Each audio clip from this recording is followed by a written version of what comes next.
Thank you.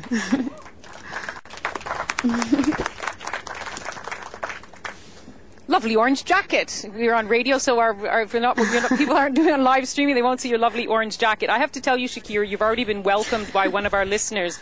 Hamida Trafi has tweeted, "Shakira rocks. Tell her we love her songs, even in Afghanistan." Oh, that's sweet. Thank you so much. Now, Shakira, we could say that for a pop star like you, your music has a big impact. Why do you believe it's important to do even more than just do the music you do so well? Well, I grew up in a developing country, and where I grew up, I saw a great deal of injustice, social injustice, and inequality. And I grew up feeling that there were things that could be done about it. So as soon as I had a chance, and as soon as I had a shot at succeeding in life, I went back to my country when I was 18 years old and established my foundation, the Barefoot Foundation, which is entirely dedicated to promote education and to create opportunities for those kids who don't have access to quality education, especially in my country, where there's so many millions of kids who live in extreme poverty and also exposed to conflict. So I always felt that it was a moral duty and also a necessity and an urgency. I do believe that artists have a very important responsibility, or public figures in general. I think that anyone who's in front of a camera, who has that opportunity on a daily basis, should take advantage of it to do the best that we can do to improve the world in any way that we consider that it can be improved. And I think that we're all helpful in the tissue of society. We all have a role, and we all have an opportunity to do something about the things that we consider that are wrong. Well, you talk about your country. Your country, of course, is Colombia, and you've done a lot of work in Colombia. When you want to change not just Colombia, but send that message of change around the world, do you turn to international broadcasters? And if so, what do you get the response you want to your work? Absolutely. I believe that part of the work that I do and that I've been dedicating a huge portion of my time and efforts is to advocate for universal access to quality education. So I'm very reliant on global media and on partnering with them to deliver a message not only to civil society but also to policymakers. I am also part of a foundation that I also co-founded in Latin America called ALAS, which is dedicated to promote early childhood education and to promote those kind of initiatives and that investment in government and among policymakers. So I think that media plays a vital role helping advocates to deliver the message that we fight for. Well, so absolutely, it is very instrumental. Well, I know there'll be some TV channels who will want to put Shakira right in the headlines, but others might say, well, you're a celebrity, Shakira. Why should we put you on the news? I'm going to bring in Wada Kanfar here. I don't know what he thinks of Shakira and her music, but you were head of a news channel which said we don't do celebrity news. No, we do celebrity news when it matters. But you don't inflame it in a way that it becomes the most dominant news item that you have in the screen. When it matters, when there is a news about it, that's important. But when you mix it with just for the sake of entertainment or the sake of just putting something that might be seen popular by sectors of the society, I think that might be the best journalism that we could do. And I believe that with all the technological advances in the world of digital and the world of internet, the world has shrunk, and it has become one big neighborhood. And I feel that all neighbors have all the actions of all these neighbors that live in this big neighborhood that is our world today have an impact on each other. I feel that whatever decisions rich countries make have an immediate impact on smaller economies and on emerging countries as well. The same happens with media. I think that any broadcaster, any media outlet has a direct influence and impact on public opinion. And the same thing happens with celebrities. I mean, celebrities today have a direct access to their fans, to millions and millions of young people. So if the message that we deliver is correct, and if it's serious, and if it comes with a good intention, I think it can affect millions and millions of minds. Well, that's a very good, serious, and shape yes. and shape the newer generations, the generations to come. Well, that's, you say, serious, correct, and good intentions. So that sounds like a real recipe for doing good in the world. We have a question in the audience here. Yes, poverty, unfortunately. Your name? Yeah, Cristina Marconi. I'm an Italian freelance journalist. And poverty, unfortunately, is becoming also a European story. And European Union is a topic that is a huge challenge, I guess, for impartiality. And I'd like to ask three of you, in which way do you cover this subject, which is really increasingly important? Well, it's a very good question. I'm going to bring in Shakira into that too, and bring in Peter Horrocks. When you have a well-known name like Shakira, does it help you to cover a social issue which may otherwise not get the attention it would? It can do. It depends what audience you're addressing. And we heard earlier on from one of Ros's contributors a concern about the BBC doing too much around the Oscars. I think that there are people who connect with international affairs in the way that this programme, Newshour, usually does, which is, quite abstract, conceptual, intellectual. But there are lots of people who don't necessarily have that primary interest in international affairs, who might need to be brought to stories in different ways.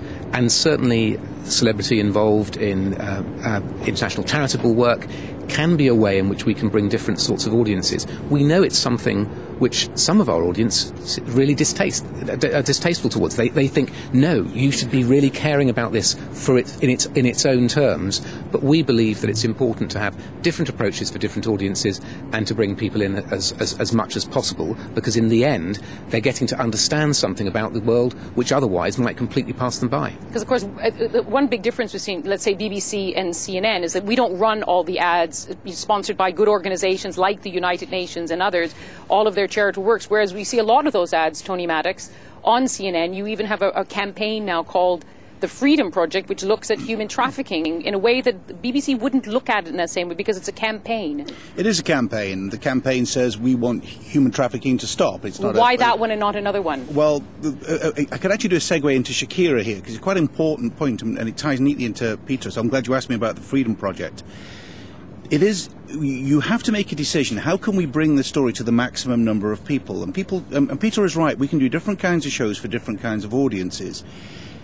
But with people like Shakira, who I know through the work we've done with CNN Espanol, this is a genuine conviction which she's tied into. With the Freedom Project, we had Demi Moore, who has been campaigning about human trafficking for years.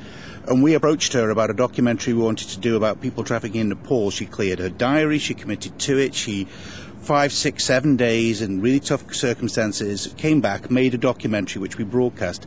Now, we both know that got a much bigger audience than it would have had if she didn't do it. And by her involvement, which she knew as well, we brought that story to a much broader audience. That's got to be a good thing. It's got to be a good thing. What's the view in the audience of that? Is it good to get well-meaning celebrities like Shakira doing good work in Colombia? Is that a good thing? Yes. Show your hands. And that's quite a little bit of bemused expressions. People don't seem really certain. Let's see the no's. We've got about 50 people here, and, well, it's only a sprinkling of no's. What I was going to bring you in here, because we also had a question from the audience about covering poverty and how poverty in Europe is an issue. I know that Middle East, Africa is your main concern, but do you also look at it globally as well, including Europe? Let me say that, for the last few decades, actually the Middle East and Africa in particular, let us say the South, the cultural South, was definitely undercovered by mainstream Western broadcasters. And definitely when Al Jazeera was launched, there was an attempt, since it was the first TV station headquartered in the South, there was an attempt to really give voice to the voiceless, and this was the motto of Al Jazeera. In my opinion, it is necessary at this moment in time, and I agree, we are living in a globalized world, and I agree that economy is affecting every other nation whenever there is a problem. I think definitely Europe is a major story on most of the broadcasters, including the Arab broadcasters as well at this moment in time because of the economic crisis. But we continue to see the priorities of Western broadcasters regarding Africa and regarding maybe most of Asia and the Middle East they are not given the same priorities of covering European stories and covering many other developing stories in the north. What a confar. Another contribution as part of our special debate here on the BBC World Service. You're listening to NewsHour, discussing the future of international broadcasting with the heads of some major international broadcasters.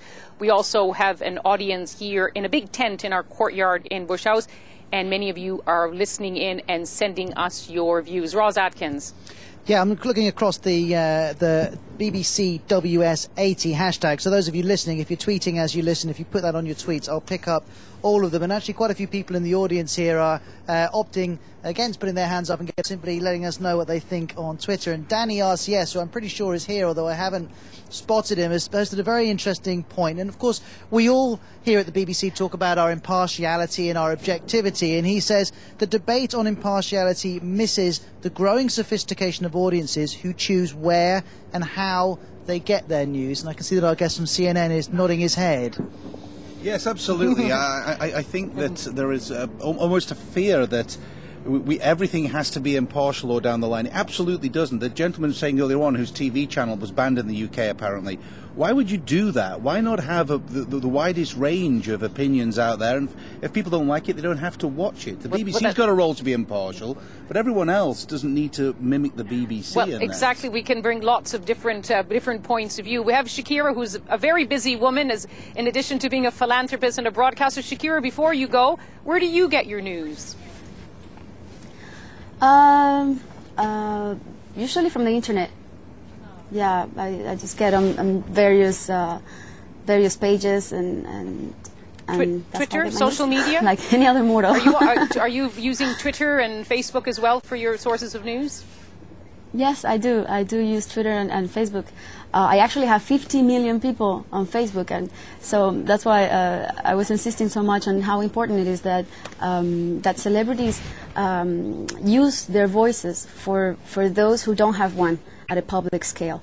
I think that when you have a social platform with so many millions of people who listen to you, who want to be connected with you, and you have something important to tell them, it's something not to be undermined or overlooked. You know, I feel that we all have a role in this world, like media does, like politicians, like policymakers, like everyone is in our society. But celebrities also have a part of a huge portion of the responsibility of making of this one a better world. And I think that philanthropy is about inspiring others and about exciting people to give. Whatever it is that they can give, you know, volunteering their time, not only donating money, but also their thoughts, their ideas. Human resources is an important piece of the puzzle, and igniting minds and wills and commitment is another important one. So I feel that important issues such as education, knowing that 120 million kids out there don't have and access to a quality education, primary education.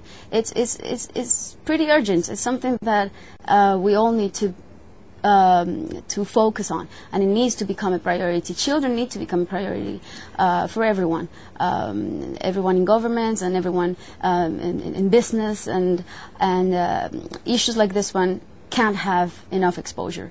And I'm happy to contribute to, you know, collaborate and or participate in any way, and use the light of that spotlight that shines on my career often and move it and direct it towards issues that are more deserving and that are urgent, such as Shakira, the need of we thank you, Shakira, giving that education to so many kids. We thank you for bringing some light into our debate here tonight. You come from us all the way from Barcelona. We sure you're.